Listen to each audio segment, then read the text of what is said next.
தமிழ் நண்பர்கள் அனைவருக்கும் வணக்கம். அக்னிச்சிறகு சேனல் சார்பாக இந்த வீடியோவுக்கு உங்களை அன்புடன் வரவேற்பது நான் உங்கள் கௌசி.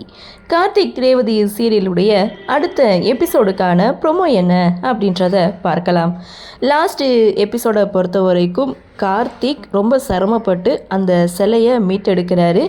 இன்னொரு பக்கம் விருமன் பரமேஸ்வரி பாட்டியை குழிக்குள்ளே இறங்க சொல்கிறாங்க. பாட்டியும் குழிக்குள்ளே இறங்க ரெடி ஆகிட்டாங்க. அப்போ தான் கரெக்டான டயத்தில் கார்த்தியுடைய என்ட்ரி. ஒரு நிமிஷம் அப்படின்னு சொல்லிட்டு காருக்குள்ளே இருக்கக்கூடிய சிலையை எடுத்துகிட்டு கார்த்திக் வராரு.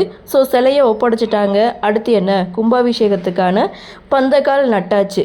ஸோ அடுத்து என்ன நடக்கும் அப்படின்ற ஒரு எதிர்பார்ப்போட எபிசோடை முடிச்சிருக்காங்க. ஸோ ப்ரொமோ அப்படின்னு பார்க்கும்போது ரேவதி தன்னுடைய அம்மா கிட்ட ஒரு கேள்வியை கேட்குறாங்க. அதாவது, உங்களுக்கு பேர குழந்தைன்னு வந்ததுன்னா ஸோ என்ன பேர் வைப்பீங்க அப்படின்னு சொல்லி கேட்குறாங்க. அதாவது ஆண் குழந்தைனா என்ன பேர் வைப்பீங்க, பெண் குழந்தைக்கு என்ன பேர் வைப்பீங்க அப்படின்னு சொல்லி இங்கே சாமுண்டீஸ்வரி கிட்ட ரேவதி கேட்டு தெரிஞ்சுக்கிறாங்க.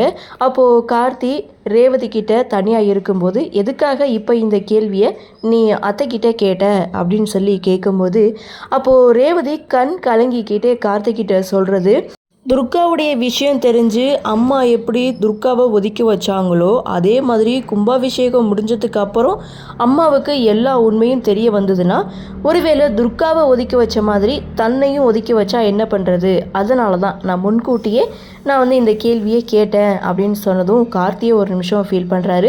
ஸோ அந்த இடத்துல ஃபீல் பண்ணிவிட்டு ரேவதி கார்த்தியை ஹக் பண்ண, கார்த்தியும் ரேவதியை ஹக் பண்ணிவிட்டு நின்றுட்டுருக்காங்க. இதோட இந்த ப்ரொமோவை முடிச்சிருக்காங்க.